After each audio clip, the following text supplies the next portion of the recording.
Republik Batak adalah negara yang berdiri di Belanda yang dikuasai oleh Prancis di bawah Napoleon. Saat itu VOC sudah bangkrut pada tahun 1799 yang otomatis kekuasaan VOC diambil alih oleh Republik Batak. Ciri-ciri Republik Batak adalah negaranya berbentuk boneka. Ciri Republik Batak yaitu merupakan negara boneka protektorat Prancis. Terus paham revolusi Prancis seperti persamaan, perbedaan, kesaudaraan, dan sistem pemerintahannya lebih modern dibanding pemerintahan Belanda. Hubungan Republik Batak dengan Indonesia. Ketika VOC dibubarkan pada tahun 1799, seluruh wilayah jajahan VOC termasuk Nusantara diambil alih oleh pemerintahan Belanda. Pada masa itu berbentuk Republik Batak pada tahun 1795 sampai dengan 1806.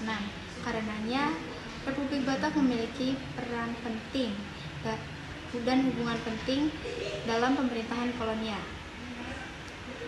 Kesimpulannya, Republik Batak dengan Indonesia. Yang pertama, mengambil alih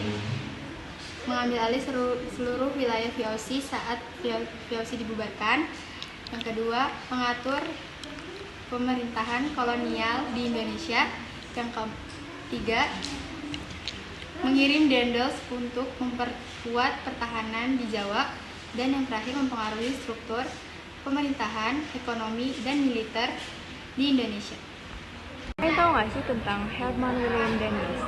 Herman Willem Daendels adalah gubernur jenderal yang dikirimkan oleh Raja Louis Napoleon yang bertujuan untuk mempertahankan Jawa dari serangan Inggris. Tujuan Daendels yaitu yang pertama, untuk mempertahankan Jawa dari serangan Inggris. Yang kedua, untuk memperbaiki administrasi setelah VOC runtuh. Yang ketiga, untuk menambahkan biaya Belanda. Yang kebijakan Daendels di bidang pertahanan dan militer yaitu membangun jalan raya dari Anyer hingga Pandorukan yang berjarak 1000 km. Yang kedua, membangun tentara baru termasuk pribumi. Yang ketiga, membangun benteng-benteng, contohnya benteng Edelweiss.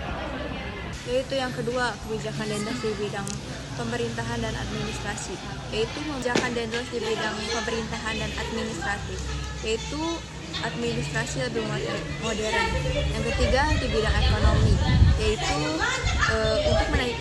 yang pertama menaikkan pajak masyarakat untuk pembangunan. Di bidang transportasi, yaitu membangun pelabuhan di Anyer. Dampak pemerintahan Daendels. Dampak positifnya, infrastruktur penting, jalan raya pos membantu mobilitas di Jawa. Administrasi pemerintahan menjadi lebih modern. Dampak negatifnya, kerja paksa dan pajak berat menyengsarakan masyarakat. Banyak rakyat dipaksa meninggalkan kampungnya untuk proyek pemerintahan. Banyak korban jiwa pada pembangunan jalan raya pos. Kesimpulannya, Republik Batak adalah pemerintahan Belanda yang sudah dikuasai Prancis setelah VOC bubar. Daendels dikirim untuk perbaiki pertahanan dan pemerintahan, tetapi kebijakannya sangat keras dan mempersulitkan rakyat.